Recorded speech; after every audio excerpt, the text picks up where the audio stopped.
Saya berikan semacam pengantar ya. Awal dosa, saya ulangi lagi, awal dosa yang masuk di alam semesta ini adalah sombong. Itu dosa yang paling awal. Dan semua dosa kalau dicermati rinciannya banyak sebetulnya ya.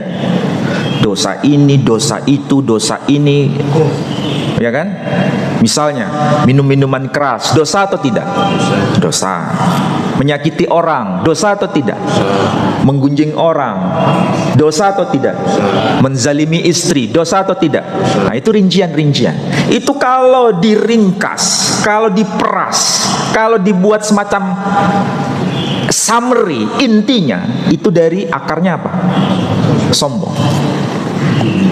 Tidak taat itu adalah kesombongan. Menyakiti orang itu akarnya juga kesombongan. Menzalimi orang itu akarnya adalah kesombongan.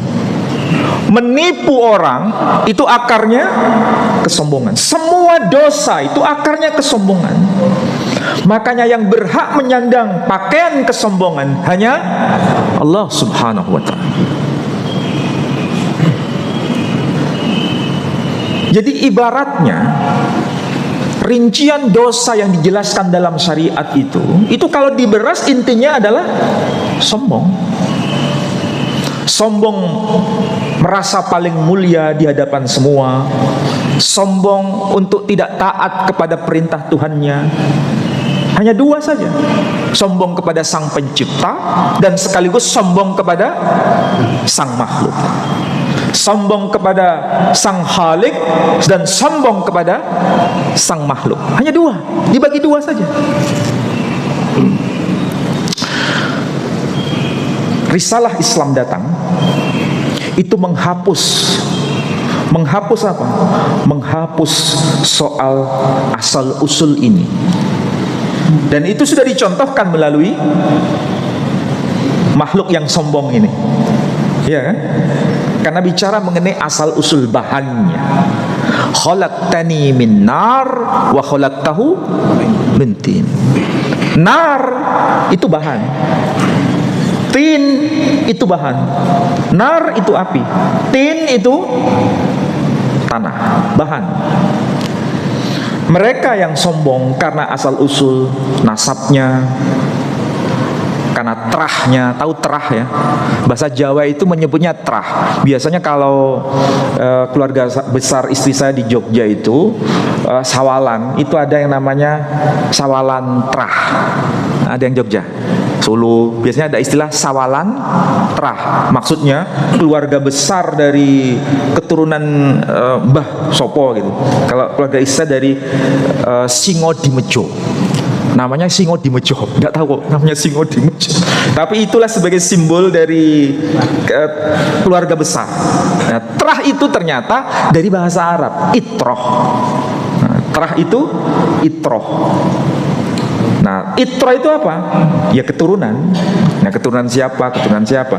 Tapi kalau yang benar itu sebetulnya sebagai alat untuk silaturahim saja, sebagai pertemuan keluarga supaya saling tidak kepaten obor kalau bahasa Jawa. Dan itu ada perintah silaturahim dalam Quran. Tapi kalau sudah dimanipulasi, sudah disabotase dalam rangka untuk aku lebih mulia dibanding yang lain, disinilah kesombongan itu terjadi. Dan ini adalah mensabotase kitab suci. Tahu mensabotase kitab suci? Ya, memanipulasi. Dan ini sudah tidak dibenarkan di dalam Islam.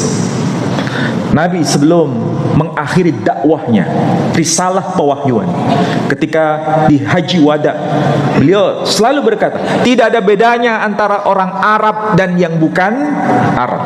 Tidak ada bedanya antara yang kulit hitam dan kulit putih.